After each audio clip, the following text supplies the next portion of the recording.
রক্তের কোনো সম্পর্ক নেই, তবুও অজানা এক মানুষের মৃত্যুর খবর শুনে হৃদয়টা এমনভাবে ভেঙে পড়েছে। এই ব্যথা কি আগে কখনো অনুভব করেছি? নিজেকেই প্রশ্ন করি। সব সম্পর্ক রক্তে বাঁধা থাকে না। কিছু মানুষ না জেনেই না চিনেই হৃদয়ের সবচেয়ে নরম জায়গায় স্পর্শ করে যায়, আর চলে গেলে রেখে যায় নামহীন এক দীর্ঘ কষ্ট।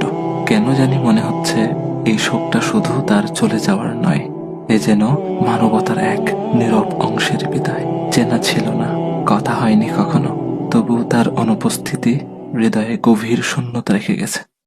একটা জিনিস খেয়াল করেছেন? আমার ভাই ওসমান হাদিকে গুলি করা হলো জুমার নামাজের পর, আর তিনি তার রবের ডাকে সাড়া দিয়ে চলে গেলেন জুমার রাতে। আহ, কত সৌভাগ্যের মৃত্যু! আল্লাহ সুবহানাহু ওয়া তাআলা আমার ভাইকে শহীদ হিসেবে কবুল করুক, জান্নাতের উচ্চ